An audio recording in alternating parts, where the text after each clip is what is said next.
Amém. Nós estamos dando início, né, ainda numa continuação da aula da semana passada, né, onde nós tratamos no capítulo 22 sobre os pecados pessoais. Como eu prometi na semana passada, essa é a próxima semana, eu quero avançar sobre um tema muito importante, que é sobre como nós podemos experimentar o amor e o perdão de Deus em nossas vidas, e também como nós podemos andar, né, e sermos cheios do Espírito, né? Quando nós tratamos sobre os pecados pessoais, nós, muitos dos cristãos, temos a clareza, né, de mente sobre como o Senhor Jesus ele foi morto na cruz pelos nossos pecados, né, sobre a sua morte substitutiva. Temos a certeza e a confiança de que o Senhor morreu por nós, de que ele ressuscitou o terceiro dia, que ele vive e reina à destra do Pai, que ele voltará para nos buscar.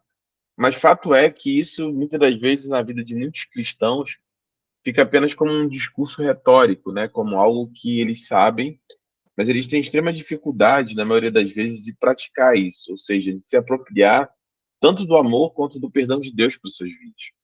E esse é o intuito dessa aula. Eu vou para alguns que já, algum tempo atrás, nós trabalhamos um pouco disso no curso básico de evangelismo, mas a ideia é a gente retomar esse tema, sempre que possível voltar nele, para que nós não nos esqueçamos, né, de quão importante quão importante não, quanto é fundamental nós experimentarmos, né, de maneira objetiva e clara, né, o amor e o perdão de Deus em nossas vidas, né, e que isso passa de um processo constante, né, de policiamento no bom sentido, né, tanto da nossa conduta, mas também da nossa postura, de colocarmos nossos pecados, confessarmos nossos pecados ao Senhor, mas não pararmos somente aí, né? Mas nós também temos, muitos crentes vão até o confessar, né? E confessam seus pecados, mas param aí e não avançam na experimentação do amor e do perdão de Deus em suas vidas. Pessoas vivem presas nesse ciclo há muitos anos, pessoas que não se perdoam, pessoas que têm dificuldade em aceitar que erraram e que, de alguma forma, não fizeram aquilo que se esperava, ou que se condizia com alguém que ama o Senhor, e tem dificuldade em avançar nesse tema em relação a isso. Mas antes de nós iniciarmos, foi só uma pequena introdução, eu gostaria de pedir a Fátima que orasse por nós nessa noite, para que nós possamos iniciar a nossa aula. Bem? Vamos orar então em nome de Jesus. Amém. Senhor, meu Deus, meu Pai, estamos aqui, Senhor Deus, diante da Tua presença e gostaria de te agradecer, Senhor Deus, por essa oportunidade de estarmos aqui ouvindo e aprendendo, Senhor Deus, a Tua palavra, Senhor Deus. Que o Senhor dê sabedoria e discernimento para o pastor Lúcio, Senhor Deus, para que ele possa, Senhor, nos ensinar a Tua palavra, Senhor Deus, cada vez mais.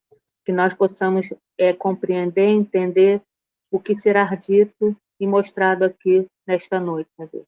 E assim aqui eu agradeço, em nome do Senhor Jesus. Amém. Amém. Amém. Então, glória a Deus por isso. Eu vou compartilhar a tela, que vai estar, deixa eu ver aqui, onde vai estar o material que nós vamos utilizar nessa noite.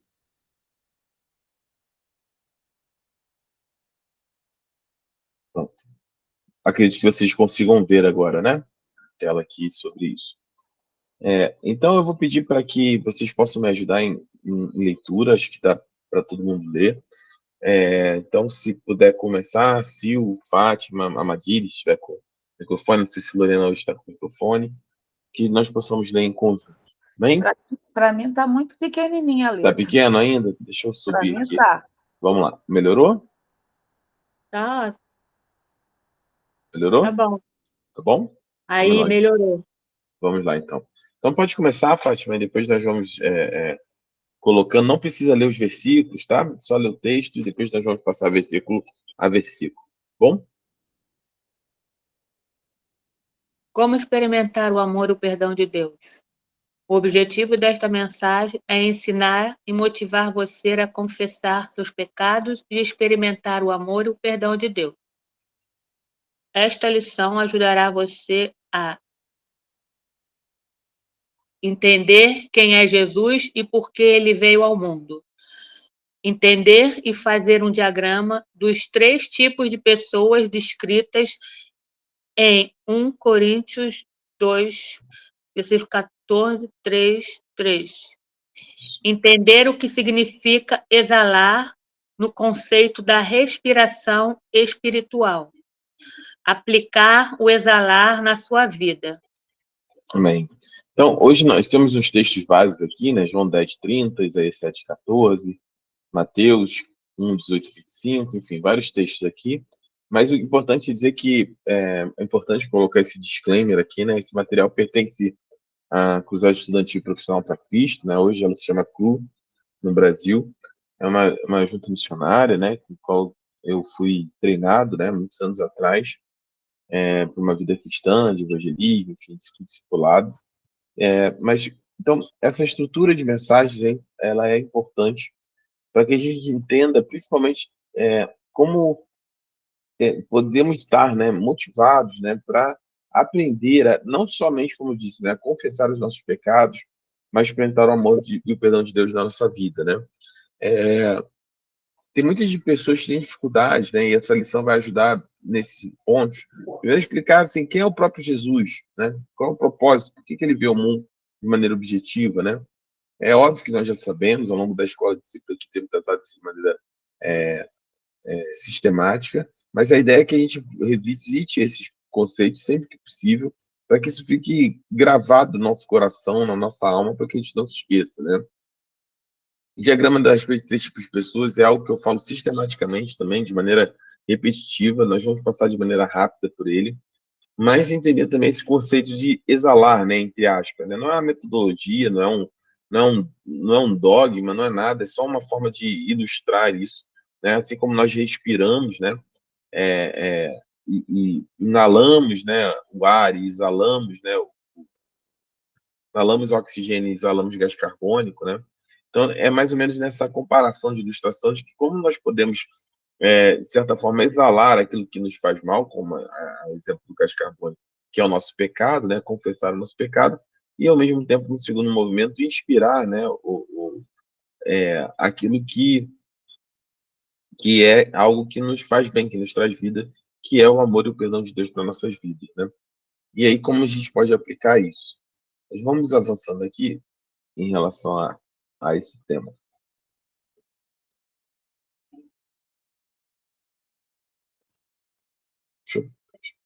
Vamos lá. Pode continuar, Fátima. Introdução. Conhecer Jesus Cristo pessoalmente é a maior aventura que alguém pode experimentar. Quem é Jesus Cristo? Jesus Cristo é Deus. Ele afirmou ser Deus em João 10, 30, 33. Ele cumpriu as profecias a seu respeito. Isaías 7, 14 e Mateus 1, 18, 25. Ele ressuscitou dentre os mortos, como havia predito. Lucas 18, 31, 33 e 24 e Mateus 28, 1 a 10. Isso. Então, aqui os pontos importantes, né? Nós entendemos que conhecer Jesus, né, Cristo, pessoalmente, por que a gente enfatiza de forma pessoal, né? E tem muita gente que fala assim, sabe quem é Jesus? Eu sei quem é Jesus. Jesus está lá no céu, Jesus é o Filho de Deus, mas não tem um relacionamento pessoal com ele. Uma das coisas que difere, né, nós cristãos, protestantes, nascidos de novo, é justamente nessa ênfase no nosso relacionamento pessoal com Cristo. Pessoal porque não é intermediado, né? Não depende de terceiros, né? Não é uma forma impessoal, é uma forma pessoal. É você e o próprio Senhor, eu e o próprio Senhor, nós e Cristo, não nós e outras pessoas, não nós e através do pastor, ou não nós e através de um padre, não nós através de um líder religioso, através de uma imagem, de uma escultura, não. Nós e Cristo, um relacionamento pessoal. Assim como você tem amizade, você tem um relacionamento pessoal com as pessoas que estão do seu círculo, né, de familiar, de amizade, você também tem um relacionamento pessoal com Cristo, né? E essa é a maior aventura, né, que alguém pode experimentar no sentido de que é um desafio quase que diário, né, nós confiarmos no amor e no perdão de Deus em nossas vidas, né? Jesus, ele foi muito claro em João 14, se não me engano, quando ele ora pelos discípulos, né, que ele fala que ele ora por aqueles discípulos que estavam ali, mas ele ora também por aqueles que haveriam de vir, e somos nós. Que ele diz, olha, esses creram e viram, mas haverão aqueles que crerão sem nunca ter visto, sem nunca ter ouvido, sem nunca ter tido contato com Cristo. E essa é a nossa realidade.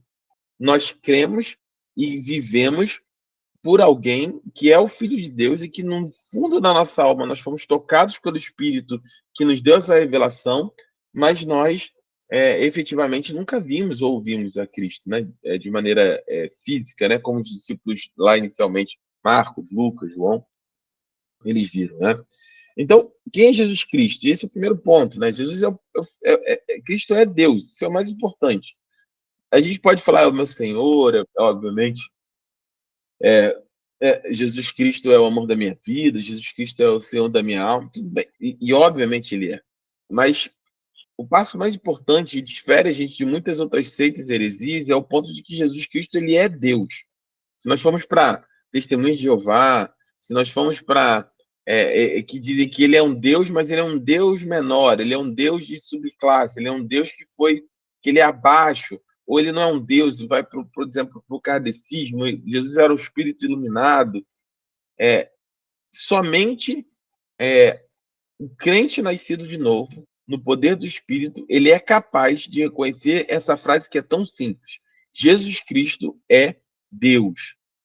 As pessoas têm resistência com isso.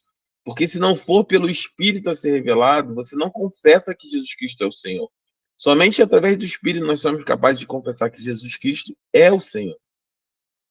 Fora isso, nós não conseguimos. Provavelmente você, antes da sua experiência de conversão, você talvez não rejeitasse a Cristo, mas não aceitava que ele era Deus, ou achava que ele era um revolucionário, ou achava que ele era uma coisa boa, que ele era um espírito evoluído. Muitos de nós vieram dessa realidade. E somente pelo Espírito nós somos capazes de entender de maneira objetiva que Jesus Cristo é Deus. Ele é o próprio Deus. João, capítulo 1, fala sobre isso. No princípio, era o Verbo, e o Verbo estava com Deus, e o Verbo era Deus. E o Verbo se fez carne e habitou entre nós, como Filho unigênito do Pai, a imagem visível do Deus invisível. Então, essa frase tão simples, Jesus Cristo é Deus, para nós passa desapercebido, mas ela só pode ser declarada por alguém que foi tocado pelo Espírito do Senhor e teve a revelação a respeito de Cristo. A partir daí, né, nós vamos entender, e eu vou pedir para vocês abrirem sua Bíblia, em João 10, 30 a 33, para nós lermos essa passagem. Se vocês puderem me ajudar, vamos ler algumas passagens hoje, tá bom? João 10, versículo 30 ao 33.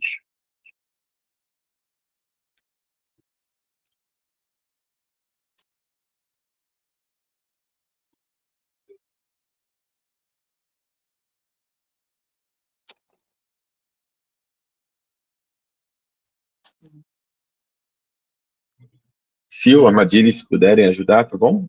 Seria bom. Bem-vinda, Mariana, bem-vindo, Marcos. Se puderem ajudar aí com a Bíblia, abrir para a gente ganhar dinâmica. Paz. Podem ficar com 10, de 30 a 33. Hoje podem ficar todo mundo com a Bíblia na mão, que a gente vai usar bastante aí. Então, puderem ajudando aí para a gente ser dinâmico e poder passar a aula inteira. Achei. Vamos lá. Eu sou o Pai, somos um. Novamente, os judeus pegaram pedras para apedrejá-lo. Mas Jesus lhe disse: Eu lhes mostrei muitas boas obras da parte do Pai. Por qual delas vocês querem me apedrejar?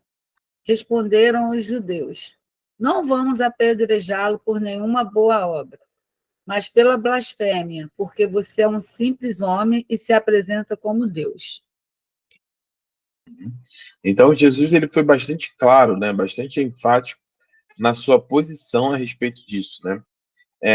Para os judeus ali, além de ele dizer, né? Quando Jesus declara, eu, Pai, somos um, né? isso para os judeus era muito difícil de entender, não só pelo fato de Jesus se declarar como Deus, né?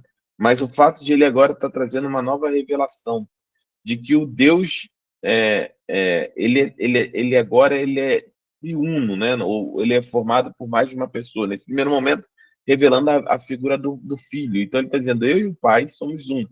Somos um, então é um Deus manifestado de três formas, né? Em três pessoas diferentes: o Pai, o Filho e o Espírito Santo. Então ele afirmou, mas Jesus é muito claro sobre isso, né? Ele sobre como que a sua natureza é divina. Ele diz de maneira aberta: eu e o Pai somos um. Ele cumpriu todas as profecias a seu respeito, né? Por exemplo, seu nascimento, Isaías 7,14, é o texto que trata sobre isso. Vai falar: olha, que uma virgem iria conceber, um menino nos foi dado, né? Uma virgem haveria de conceber. Em Mateus capítulo 1, versículos 18 a 25, narra justamente esse nascimento virginal, né? Centenas de anos antes do seu nascimento, né? Profetas de Israel anunciaram a vinda de Cristo. Profecias foram cumpridas na vida de Jesus até o último detalhe, né? Incluindo o nascimento dele, sobrenatural, a vida, os ensinamentos, os milagres, sua morte na cruz, sua ressurreição, absolutamente isso tudo, quando nós olhamos para o Antigo Testamento, tudo isso foi profetizado a respeito de Cristo. E tudo foi cumprido em Jesus, detalhe por detalhe, item por item, né? Ele afirmou que era o Messias, o enviado, né, o escolhido, o ungido de Deus, o Filho de Deus. E esse impacto, né, você precisa entender o seguinte. Vamos dar um exemplo bem claro aqui. Obviamente que nenhuma comparação, tá? Prestem atenção vou abrir um parênteses, que é somente um exemplo bem simples por isso, né? Vocês caminham, por exemplo, comigo. Eu sou pastor de vocês, pastor da igreja, mas vou colocar nesse limite, né? E obviamente isso é muito claro. Mas nenhum de vocês, por exemplo, e isso é normal, tá? É saudável, tá? Não tem nenhum problema com isso. Estaria disposto a morrer por mim, por exemplo, né? Ou morrer por esse relacionamento, por exemplo, comigo, ou com o pastor, ou qualquer outro irmão entre vocês. O fato de que aqueles que conheceram Jesus de forma íntima, de forma pessoal, aqueles que caminharam com Jesus, se você olhar de maneira afastar um pouco, né, dar um passo para trás em relação à Bíblia e olhar talvez não menos espiritualmente, mas com um olhar mais humano da situação, você vai ver que esses homens, né, e mulheres ao longo da história ali do início da igreja e ao longo de toda a história da igreja, mas principalmente no início, eles morreram como mártires. Eles anunciavam algo a respeito de Cristo. Esqueçam por um minuto, esqueçam o lado espiritual da história. Eles conheceram alguém que se dizia ser o Filho de Deus. E esses homens e essas mulheres, das mais diferentes classes econômicas, financeira, né? Econômica, financeira, sociais, eles foram impactados de tal forma que boa parte deles morreram literalmente como mártires por causa desse homem. Morreram como mártires por causa de Jesus. Por mais que nós caminhemos juntos aqui, o que eu estou dizendo por mais que forte que seja a nossa relação de carinho e de afeto entre vocês, irmãos, ou de vocês comigo, nenhum de nós estaria disposto literalmente a morrer pelo outro. E essa é a verdade. Mas esses homens e essas mulheres, eles foram impactados de tal forma que eles não viam nenhum problema, entre aspas, né? Óbvio que viam um problema, não queriam morrer, mas não hesitavam em morrer por Cristo. Então, o impacto que houve na vida dessas pessoas através de Cristo foi algo extremamente profundo.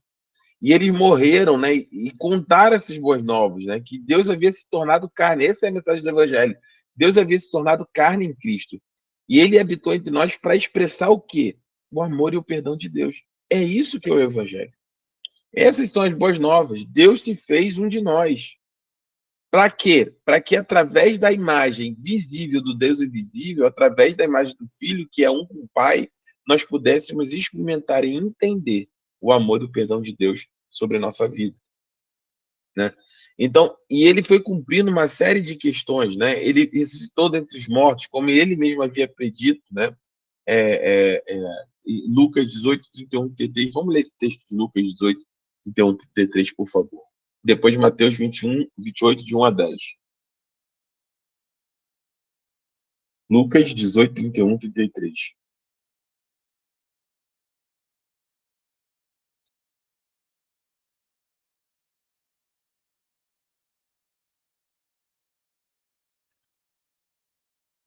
Vou ler, pastor. Jesus chamou à parte os 12 e lhes disse: estamos subindo para Jerusalém, e tudo está escrito pelos profetas acerca do Filho do Homem se cumprirá. Ele será entregue aos gentios, que zombarão dele, o insultarão, cuspirão nele, e o açoitarão e o matarão. No terceiro dia, ele ressuscitará.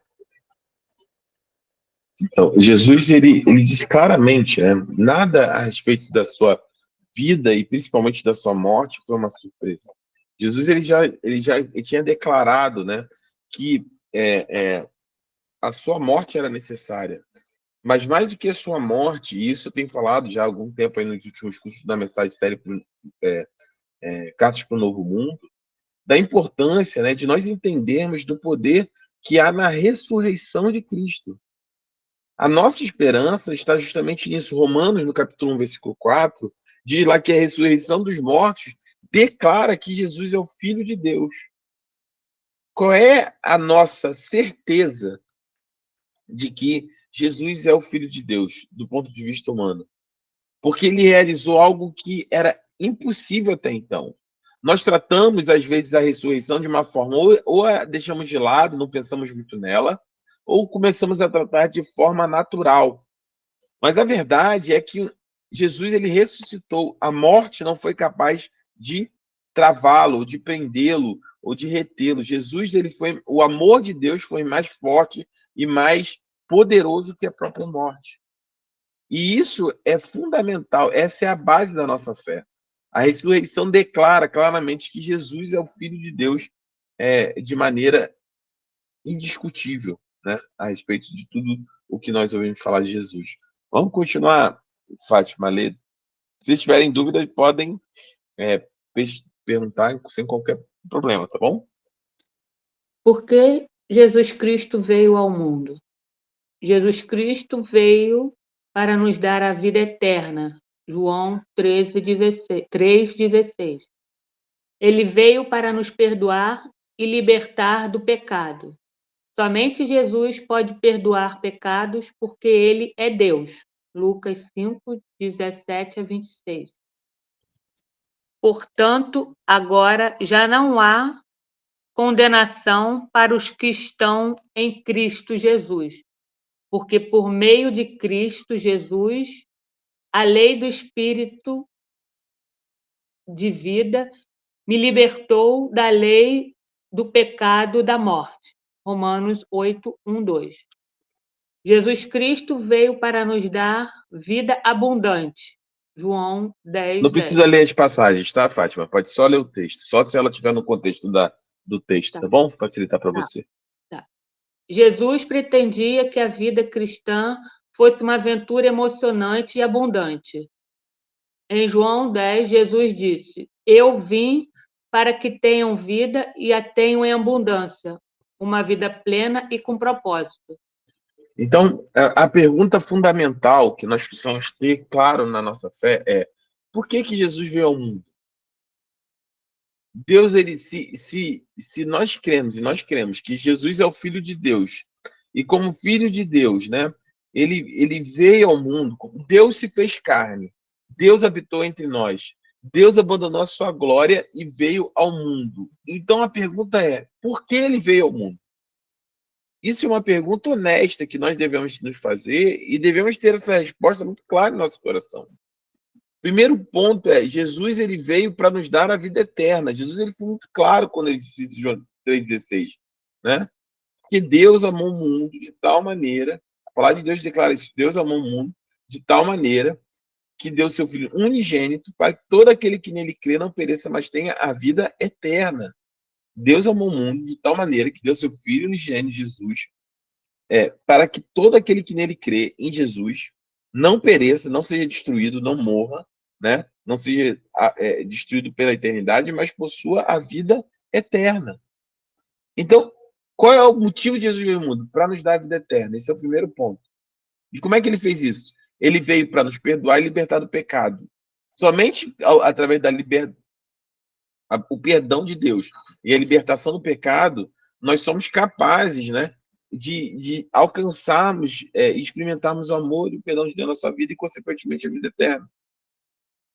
E a verdade é que somente Jesus ele pode perdoar pecados, porque só ele é Deus. Eu falei sobre isso já, se eu não me engano, agora foi no último culto, né, na pregação agora sobre viver no limite, né, de 2 Coríntios, no capítulo 1. E eu estava falando justamente sobre isso. Jesus, ele veio para perdoar os nossos pecados e nós precisamos entender que nesse perdão de pecados, nessa forma como nós somos perdoados, é fundamental nosso entendimento, né? De que como a mensagem do Evangelho é poderosa. Nenhuma outra religião, prestem atenção no que eu estou dizendo, nenhuma outra religião, nenhuma outra, oferece o perdão de pecados. Vai oferecer pagamento com a sua vida pelo pecado, castigo pelo pecado, vai ofertar você morrer e viver inúmeras vezes para ir pagando os seus pecados, vida após vida, até você alcançar vamos colocar assim, né? Um estado, né, que eles chamam o nirvana, né, o alcance da libertação de tudo isso. Um ser tão evoluído, espiritual, que alcance, mas você vai viver ali a lei do karma, encarnação após encarnação, vida após vida, até você estar aperfeiçoado. Ou seja, somente o Evangelho, somente Cristo Jesus, ele oferece claramente o perdão dos pecados. Não é mais você pagar o pecado, sofrer pelo pecado, viver várias vidas até aprender a viver sem esse pecado, corrigir a sua... Não é isso. Jesus, ele simplesmente ele oferece o perdão. Você pecou? A mensagem é: eu tenho o poder para perdoar o seu pecado. E eu perdoo o seu pecado. E essa mensagem ela é poderosa. Porque Jesus ele pode fazer isso por um único motivo. Quando nós pecamos, qual é o conceito de pecado? Já falamos sobre isso aqui na escola de discípulos e vamos juntar todo esse conhecimento. Lembra? Falamos sobre errar o alvo, né? Um estado de rebelião ativa contra Deus ou passiva, ou de indiferença. Não confiar em Deus e sua palavra. Essa é a definição de pecado. Então, quando nós pecamos contra um único ser, contra o próprio Deus. Óbvio que a consequência de nosso pecado pode afetar outras pessoas, mas o que eu estou dizendo é esse código de conduta moral estabelecido dentro do coração do ser humano, ele vem de uma fonte de santidade, de algo que nós não sabemos explicar, mas é a verdade. Se assim não fosse, nós já falamos isso aqui na escola de discípulos também, a gente teria algumas questões que nós precisamos tratar. O que impede, por exemplo, de nós não sairmos na sociedade e matando quem a gente quer, a hora que a gente quer, fazendo o que a gente quer? Por que nós enxergamos isso como algo ruim? Por causa da lei? Não é por causa da lei. Porque qualquer estudante de direito sabe que a lei emana da sociedade. Não é a lei, o Código Civil, o Código Penal, que veio regulamentar as relações humanas. As relações humanas, elas que deram origem, as leis são a expressão dessas relações sociais e humanas. Então, onde que está no coração do homem que matar é errado? Que maltratar um animal, uma criança é errado? Por exemplo. Isso nasce da própria existência, do próprio fato da existência do próprio Deus, do divino, que cria em nós essa conduta. Então, quando nós pecamos, o nosso erro é cometido contra alguém maior do que nós mesmos. E somente contra quem pecamos, se eu, por exemplo, eu pecar ou errar contra a Sil, eu não posso pedir a desculpa à Fátima pela Sil. Eu não posso ajustar o meu erro com a Fátima se eu errei contra a Sil. Eu só posso acertar o meu erro com a Sil. Quando nós pecamos, e somente a Sil pode liberar esse perdão, perdoar por esse erro de conduta que eu tive com ela. Não me imputar essa dívida. Lembra? Nós falamos sobre imputação do pecado. Não me imputar essa dívida pelo meu erro. Então, somente o próprio Deus ele pode perdoar o nosso pecado. E essa é a mensagem poderosa do cristianismo. Romanos 8:12 diz, olha, agora, pois, já nenhuma condenação há para os que estão em Cristo Jesus. Não há nenhuma condenação nem para mim, nem para você, para absolutamente ninguém. Por quê? Porque a lei do Espírito da vida, quer dizer, nós tínhamos a lei dada a Moisés, a lei. A lei, ela não era ruim, já vimos sobre isso aqui. A lei era boa, mas a lei expôs o pecado. E a exposição do pecado trouxe morte.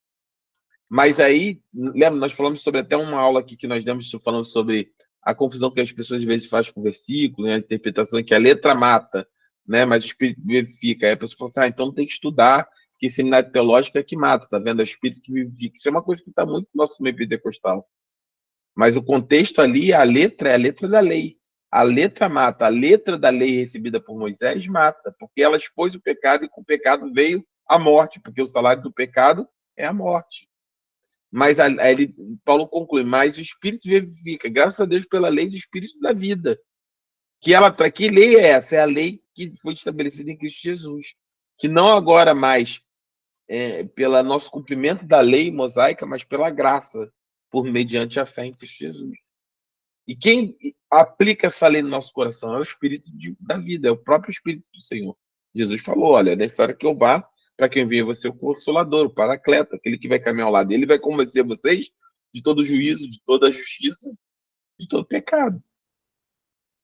Então, Jesus, ele veio para nos dar a vida eterna. Isso você precisa ter no seu coração, talhado no seu coração. Essa certeza precisa estar dentro de mim e de você, indiscutivelmente. Jesus é Deus.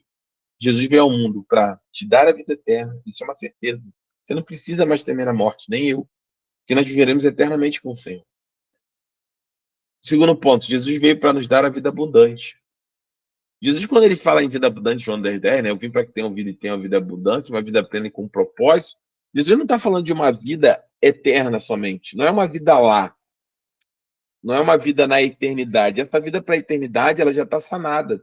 Nós estudamos aqui também na Escola de Discípulos. Perceba como a gente vai construindo uma série de conhecimentos que a gente vai fazendo essas camadas para a gente poder evoluir no nosso relacionamento, no conhecimento da palavra do Senhor.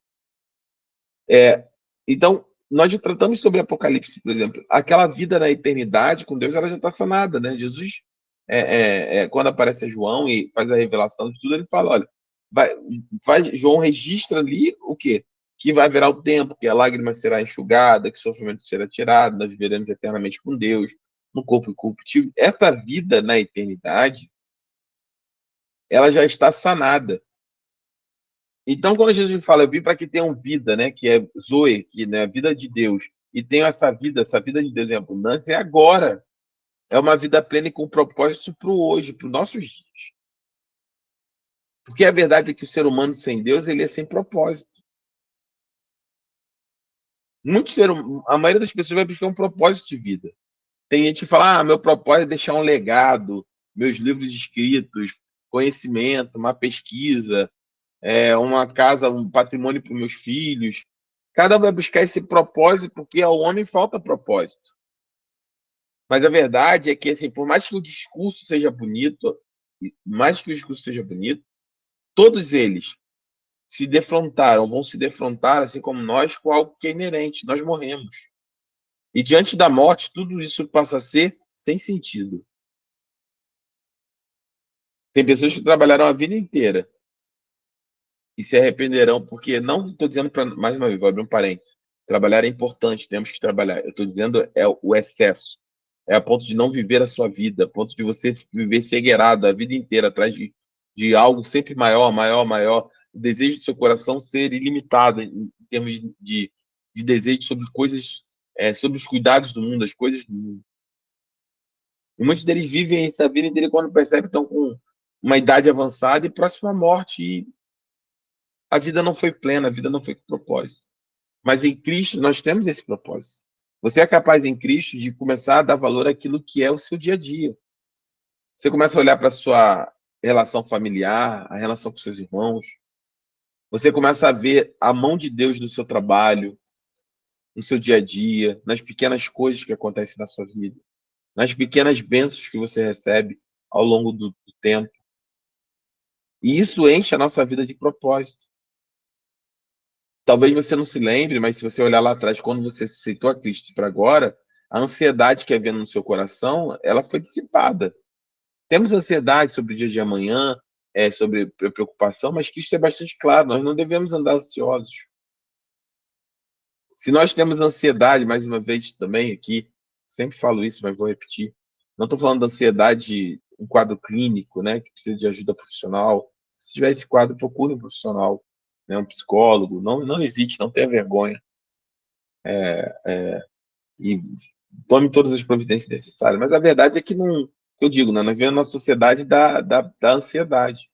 Nós somos 30 pessoas na igreja, 30 não sofrem de ansiedade clínica, né? Se for, assim, é um caso raro, né? De ansiosos se reuniram num lugar.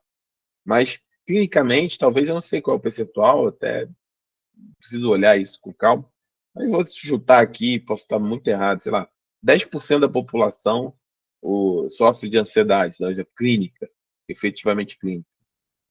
E aí, a gente está falando de 3 pessoas em 30. As outras 27. As outras 27 é ansiedade pelo futuro. E essa ansiedade está pautada na nossa falta de confiança em Deus e nessa vida plena e com o propósito que Ele nos ofertou, essa vida abundante que Ele disse que nos daria, né? Mas então aí vem a pergunta que é muito clara, e aí é o próximo item. Então, tá, entendi, pastor. Jesus veio, Ele é Deus. Jesus, Ele veio ao mundo para me dar vida eterna, para me dar essa vida abundante hoje. Então, por que a maioria das pessoas, né, dos cristãos, não está vivendo, né, essa vida abundante? Por que eu não vivo? Por que você não vive? Por que outros irmãos não vivem essa vida abundante? E aí eu vou pedir para a Fátima aqui continuar essa leitura, por gentileza, aqui na letra A.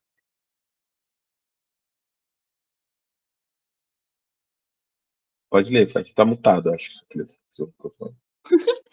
Infelizmente, a maioria dos cristãos não está experimentando a vida de alegria e vitória ensinada na Bíblia. A igreja do primeiro século causou para Deus um poderoso impacto sobre o mundo. Temos pela frente um grande desafio ao enfrentarmos a hora mais desesperadora de toda a história da humanidade.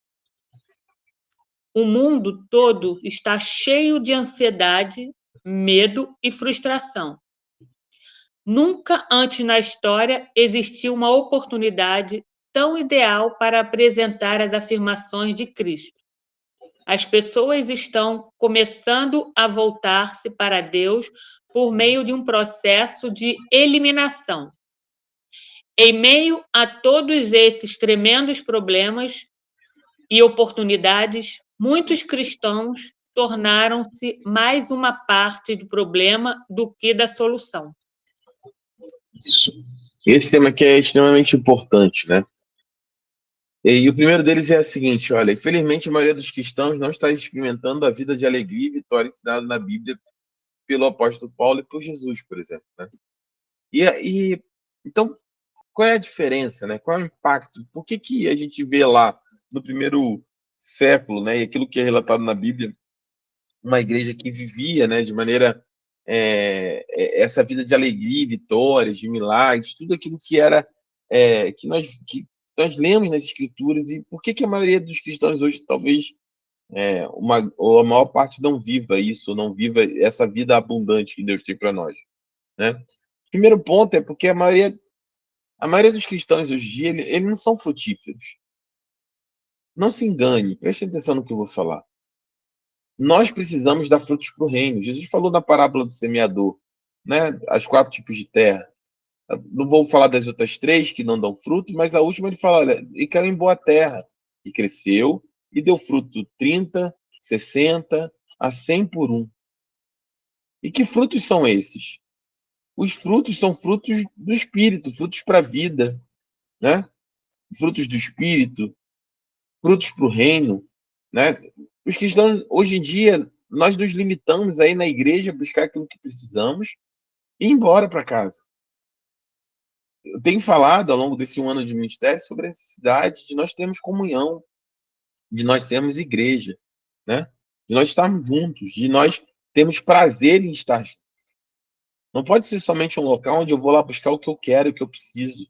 Porque a grande verdade é que, na maioria das vezes, nós não conseguiremos, no tempo que queremos, da forma como queremos, aquilo que queremos e que precisamos. Precisamos confiar que o Senhor nos sustentará. Mas muitas das vezes nossos desejos, nosso coração é enganoso. Muitas das vezes não é o momento que Deus vai dizer sim para nós.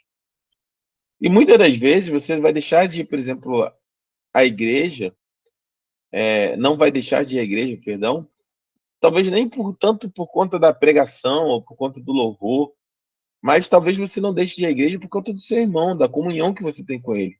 Nossa, hoje eu não estou bem, mas eu vou chegar lá, eu vou encontrar o Marcos, eu vou encontrar a Madilis, eu vou encontrar a pastora Tati, eu vou encontrar... E lá eu vou me sentir acolhido em Cristo Jesus através da comunhão. Então os cristãos hoje não são frutíferos, não falam do amor de Deus, não evangelizam, não testemunham daquilo que vivem. Vivem uma fé restrita, né, ali travada. Isso tem muito a ver, né, que uma diferença muito grande entre o cristianismo do primeiro e desse 21º século é que, isso eu falo sempre, para nós o cristianismo acabou virando um código de ética, né, uma filosofia de vida, um padrão de conduta. São coisas que nós temos que fazer lá. Então eu preciso fazer isso, fazer aquilo. É um padrão de conduta, como fosse uma regra de escoteiro, algo que nós devemos fazer para sermos cristãos. Só que diferente, né, de nós, para esses homens e mulheres do primeiro século, por exemplo, que nós lemos na Bíblia ali, era uma nova qualidade de vida, completamente diferente. Era uma vida totalmente nova. Não era só eles vivendo de uma nova conduta, mas era eles vivendo uma nova vida, literalmente abandonando. Não era mais o Lúcio, ou a Lorena, ou a Mariana, ou o Marcos, ou a Madiris, vivendo aquela vida, sendo a mesma pessoa, vivendo agora sobre o novo código de postura.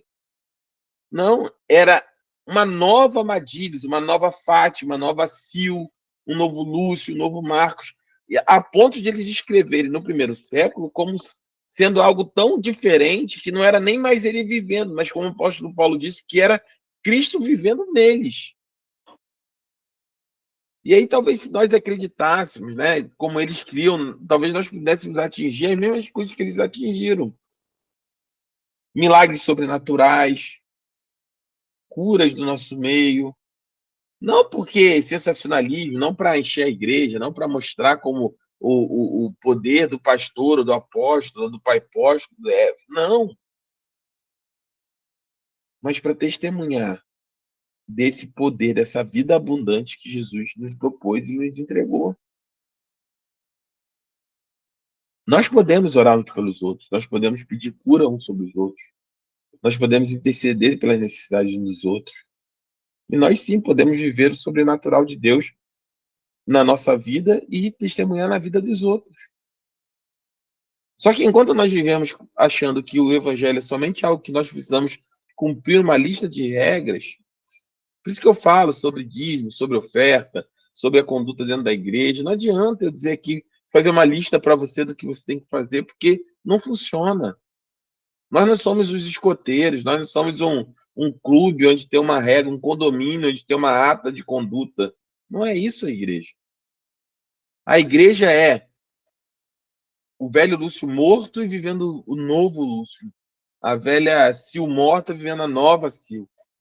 O velho Marcos morto vivendo o novo Marcos. E assim por diante.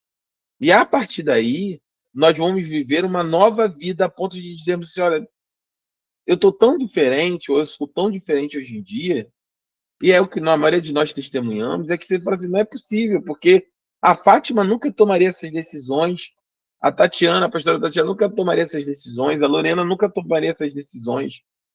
Eu só posso entender que essas boas decisões, que eu tenho tomado na minha vida só tem um motivo, uma explicação. É Cristo vivendo em mim. Sabe por quê? Porque você já viveu essa vida.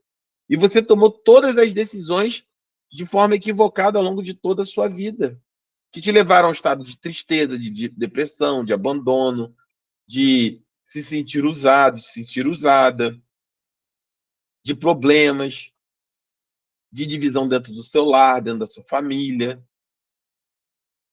E agora, se você olhar, são novas decisões. Não é mais a velha pessoa tomando as mesmas decisões, mas é uma nova pessoa tomando uma nova decisão. E isso não é uma mudança, né? E eu me coloco aqui de maneira muito humilde, né? Tendo uma profissional aqui da área de psicologia dentro aqui da aula, que é a Lorena, mas essa mudança, a mudança, eu estou dizendo assim, de tudo, de forma, de conduta, de personalidade, de quem você é muito difícil, quase impossível por qualquer abordagem que você tenha. Você consegue melhorar padrões, você consegue ficar atento a esses gatilhos, mas é muito difícil você mudar na essência aquilo que você é ao longo de 30, 40 anos. E mesmo que aconteça, é um processo extremamente doloroso, sistemático. Eu vou dar um exemplo muito claro aqui, assim, talvez seja o melhor exemplo. Quando nós falamos, por exemplo, alguém que é dependente químico, né? É óbvio que nós temos irmãos que passaram por isso e precisam continuar, né, até hoje, nesse processo de alerta a respeito dessas coisas, né? Mas e precisamos orar para que Deus mude essa situação. Para não dizer assim que é um para um, né? Converteu, libertou. Não é isso. Né? A gente sabe que existe dificuldade nesse aspecto. Mas o que eu quero dizer dentro dos testemunhos que nós temos, né? Enquanto, e mais uma vez, não é nenhuma crítica em relação a isso, né? A gente vai falar dos remidos da dependência química, de uma conduta de entender que serão sempre dependente químico ao longo de toda a sua vida, por exemplo. Nós vemos no reino, no evangelho, a capacidade, isso é inegável, ninguém pode tirar, das pessoas que foram efetivamente libertas desse vício. Não é que a pessoa ela vai ter que ficar alerta o resto da vida, não, ela foi liberta, mudou quem era ela, mudou a sua conduta, mudou a sua postura, mudou tudo, absolutamente tudo. É aquilo que fala lá em Efésios, aquele que rouba, não rouba mais, aquele que bebe todo dia já não bebe mais, aquele que faz coisas moralmente questionáveis, ela abandona. É uma mudança extrema. E por isso que nós cantamos nos louvores, né? Louvor de dentro para fora, porque somente o evangelho é capaz de mudar o homem de dentro para fora. Todo o restante vai mudar de fora para dentro, vai trabalhar nos seus comportamentos, na sua conduta, tentando de alguma forma acessar o íntimo da sua alma. Ou padronizar, ou te manter alerta, ou te dar ferramentas para você tratar com aquilo que está dentro de você. Somente o evangelho é capaz de mudar literalmente o homem de dentro para fora. Não é só ajustar uma conduta, é mudar ela radicalmente. E para esses cristãos isso era tão claro a ponto de eles chamarem isso lá no início de Cristo vivendo neles. Porque não é o Lúcio mais tomando as mesmas decisões que ele tomou a vida inteira, tendo o mesmo comportamento que ele teve a vida inteira. Agora é uma nova vida. E essa nova vida, ela só pode ser em Cristo Jesus. Porque eu tentei viver essa vida de outras formas. E todas elas terminaram nos mesmos lugares. E a igreja do primeiro século, né, causou esse poderoso impacto, né, para Deus sobre o mundo. Eles conheciam, né, como é que eu posso explicar? A história demonstra, né, que nunca antes um grupo tão pequeno de pessoas comuns sacudiu o mundo de tal forma que os inimigos tiveram que dizer assim, como está relatado em Atos, né, que estes homens, lá em Atos está relatado, né, quando Paulo chega numa cidade, não lembro o nome da cidade agora, depois eu vou pegar, mas as pessoas falam assim, não, esses homens aqui, acho que é em Éfeso, esses homens aqui, eles estão virando o mundo de cabeça para baixo. São perturbadores, são pessoas que perturbam a ordem mundial, eles estão virando o mundo de cabeça para baixo. Você fala, pastor, mas isso aí a gente está falando que eles têm uma visão, vamos dizer assim, né, de crente da leitura bíblica. E obviamente que eu tenho essa visão. Mas eu gosto também de ser muito objetivo e racional naquilo que nós abordamos aqui. É indiscutível, é indiscutível que esses homens viraram o mundo de cabeça para baixo. Se você pensar, um homem, que para nós é o Senhor, Deus e homem, 100% homem, 100% Deus, mas vou olhar com visão do mundo, um homem escolheu 12 homens, e 12 homens, depois da morte desse homem, que eles dizem que ressuscitou, mudaram a história da humanidade, a ponto de se tornarem a maior religião do mundo hoje, terem construído países, mudado reinos, convertido países inteiros, mudado a história da humanidade. O impacto que a igreja do primeiro século tem sobre a humanidade, ela não adianta, pode ver quem quiser, crente, não crente, ateu ou não, discutir, mas é indiscutível que o cristianismo mudou a história da humanidade, a tal ponto da nossa história ser dividida em antes e depois de Cristo.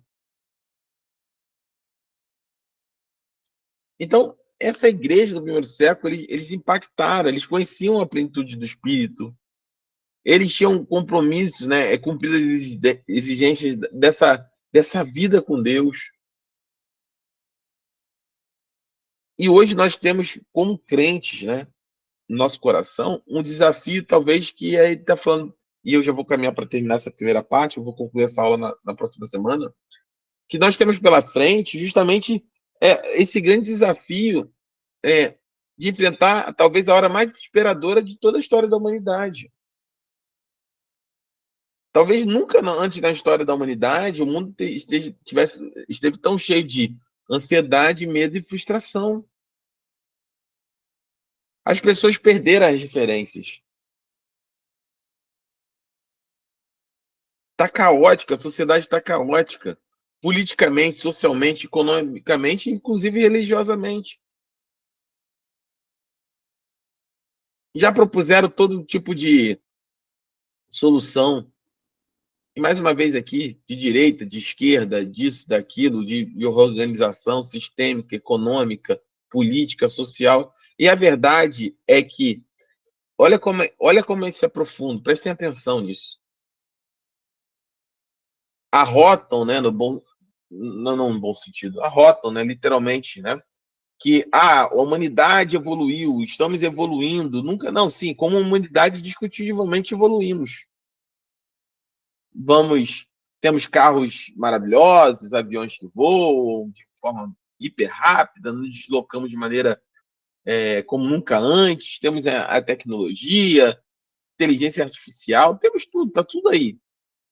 Como humanidade, é indiscutível que nós evoluímos. Muito. Mas olha qual é o grande problema disso. Evoluímos como humanidade, mas não como seres humanos. Temos tudo isso à nossa disposição.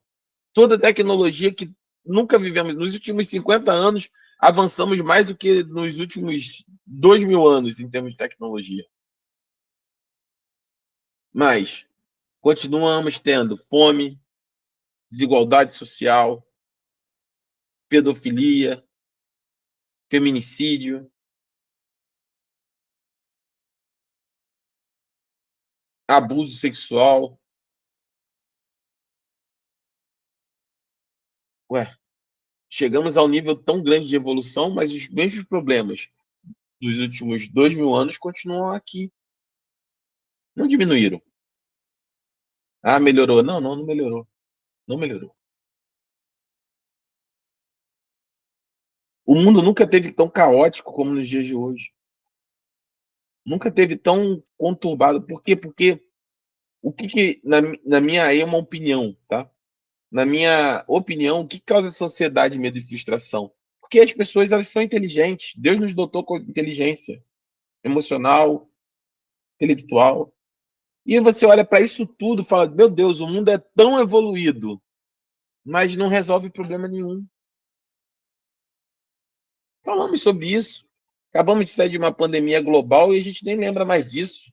Entramos todo mundo dizendo que a empatia aumentaria, damos as mãos, recolhemos comida, fizemos live para o necessitado, deixávamos marmitinha com um dizerzinho para o idoso na porta: olha, Senhor te abençoe.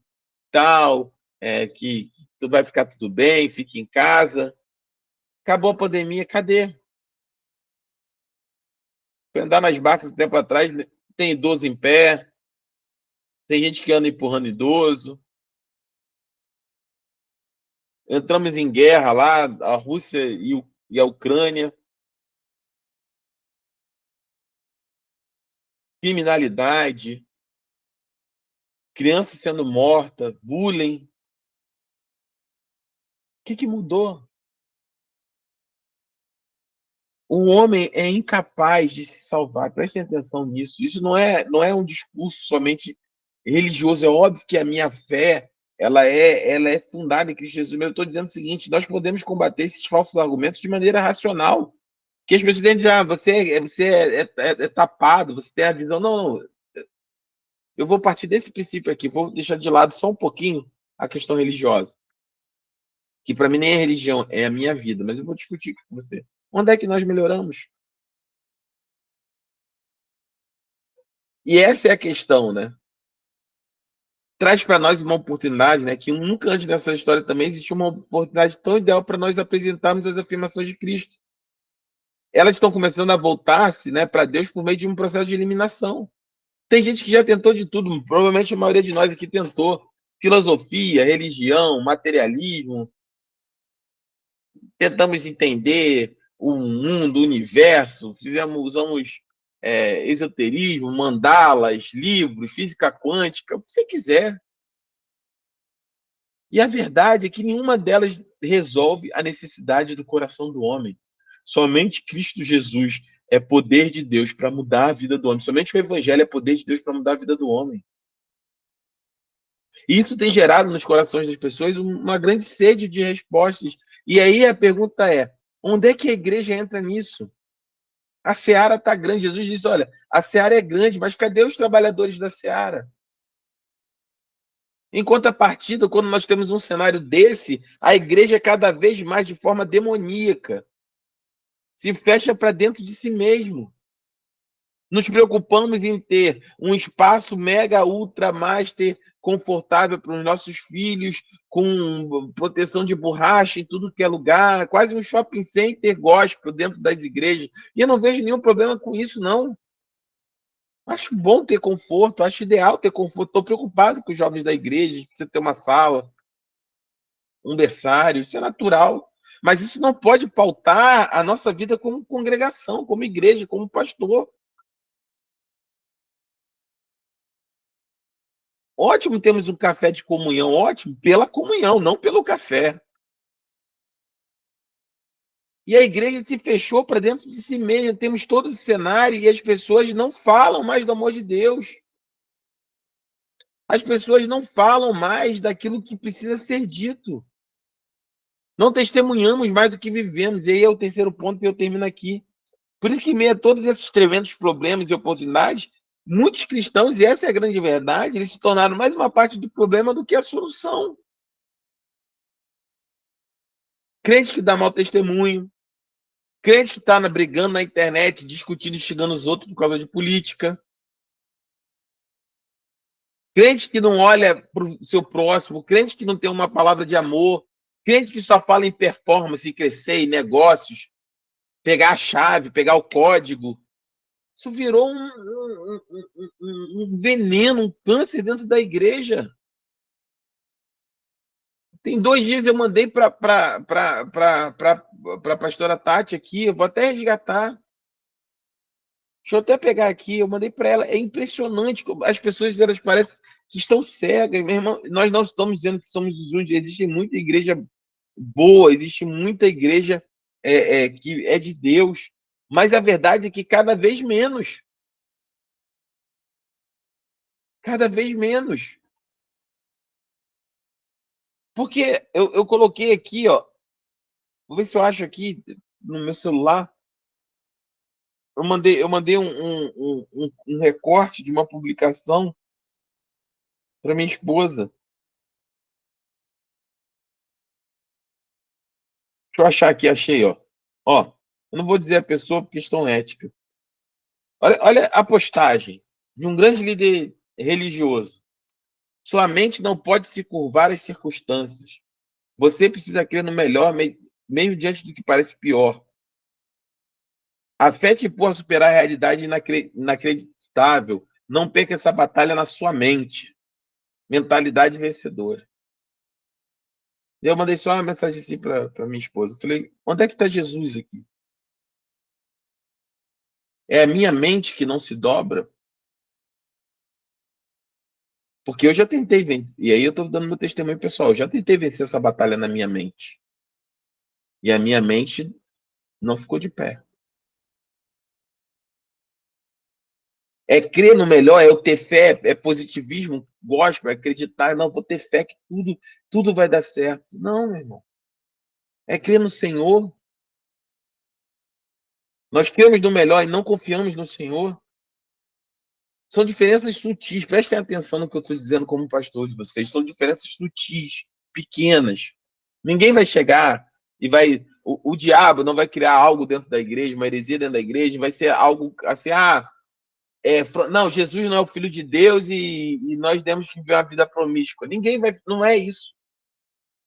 As heresias surgem no meio da igreja justamente desses motivos sutis. É a sua mente. É a sua mentalidade que move a sua vida espiritual. Não é. Deixa eu te falar. Não é. É Cristo.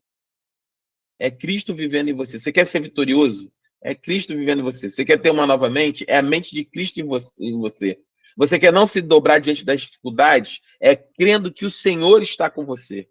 Não é a sua mente não sucumbir. A sua mente vai sucumbir inúmeras vezes, diversas vezes, durante inúmeros momentos, mesmo sendo crente. E o que vai te sustentar é a sua confiança no Senhor, é a sua vida com Deus, é você crer que todos os seus caminhos você entregou a Ele. E em todos esses caminhos o Senhor será com você todos os dias até a consumação dos séculos. Que vai chegar momentos que a sua mente não vai suportar o rumo que seus filhos e a sua família estão tomando. E você vai precisar confiar no Senhor de todo o teu coração, de todo o teu entendimento, de que é o Senhor que cuida de todos esses aspectos da sua e da minha vida.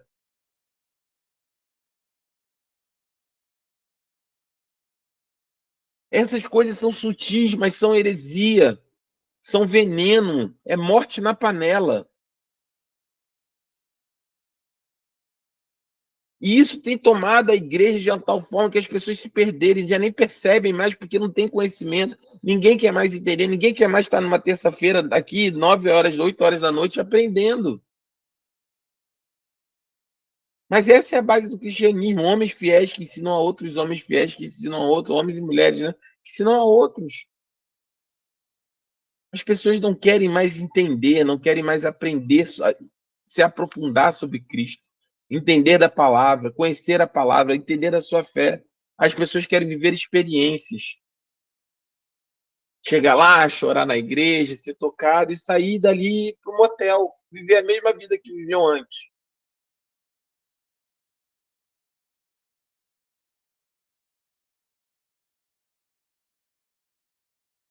Isso não é evangelho. Isso não é ser crente. Aquelas pessoas no início do século, elas sabiam exatamente sobre isso. Elas viviam uma vida abundante de Deus, elas mudaram as suas vidas. Nós estamos estudando 1º e 2º Coríntios. Aqueles homens e aquelas mulheres viviam numa cidade promíscua, onde era natural a prostituição cultural, sexo como forma de culto. E eles abandonaram aquela vida. E nós precisamos entender que essas pessoas, elas não eram diferentes de mim e de você, elas não eram mais espirituais, elas não eram melhores nem piores. Eram seres humanos como eu e você. Só que elas entendiam o que estava em jogo naquele momento. E nós precisamos entender o que está em jogo nesse momento. E o que está em jogo é a minha e a sua alma. É a igreja, pastor, é a gente crescer, a gente ter 300 membros, é ter 1000... Não, meu irmão.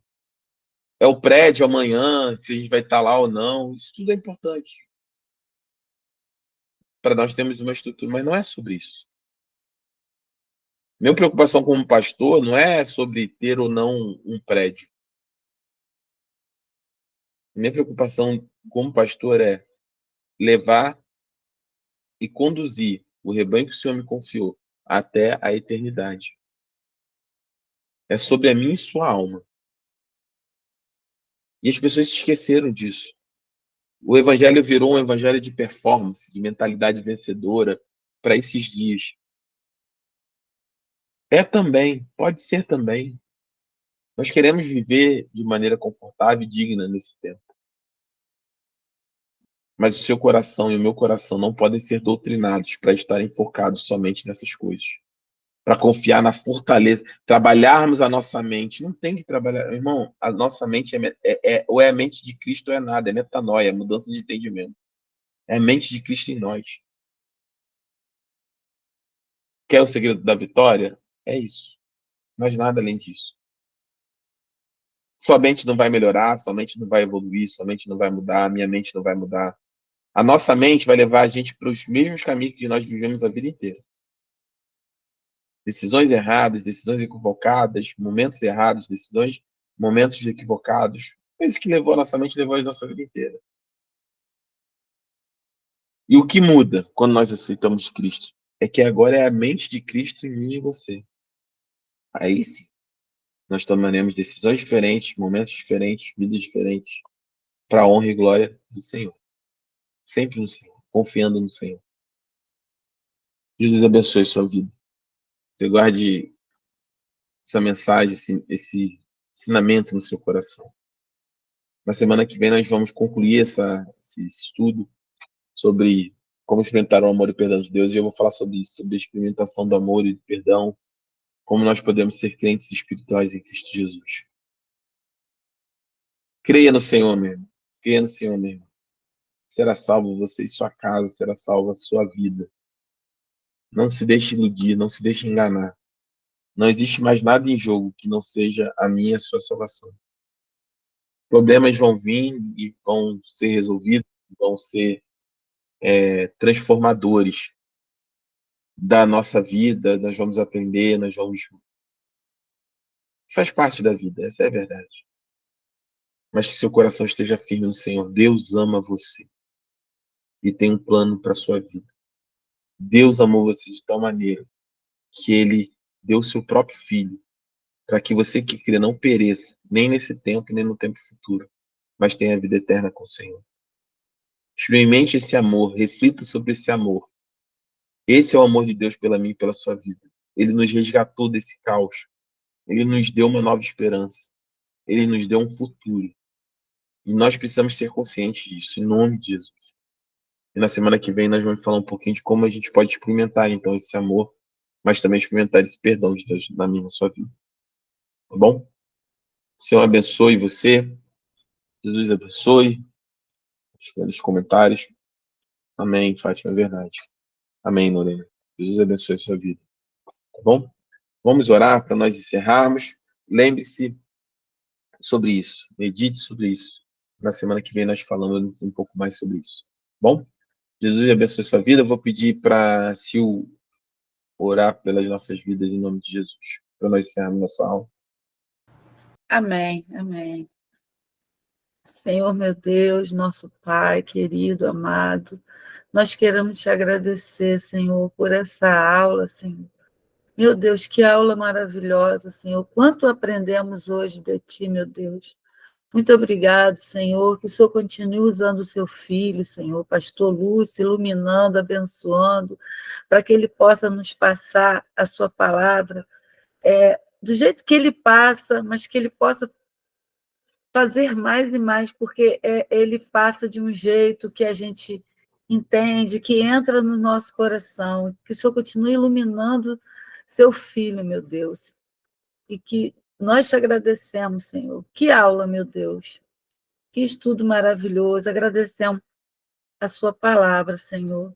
Te pedimos uma noite abençoada, que o Senhor guarde nossa noite, que o Senhor guarde nossos sonhos, que nós tenhamos uma noite de descanso embaixo da tua cobertura. Muito obrigado, meu Deus. Abençoe a vida de cada um aqui, nos dê uma boa noite de descanso, em nome do Senhor Jesus. Amém. Amém, amém. Jesus abençoe vocês. Olha, quinta-feira, nosso culto online vai vir uma palavra do Senhor para sua vida. Deus tem Amém. colocado algo já no meu coração. Não perca, convide alguém. Maravilhosa aula, hein, pastor? Amém, glória a Deus. Tô O nome do Senhor seja flutuando. louvado. Amém. Ó, Maravilhoso, domingo temos Raul. culto. Chame alguém, convide alguém. E amanhã nós vamos lá, 8h30 da manhã, eu vou confirmar a visita. Se for confirmado realmente, eu aviso vocês. E 2h, teoricamente 2h30, nós estaremos lá. Jesus já está indo na frente. Em nome de Jesus. Deus abençoe vocês, tá? Fiquem na paz. Amém. Boa noite, bom Paz, descanso. paz. Tchau.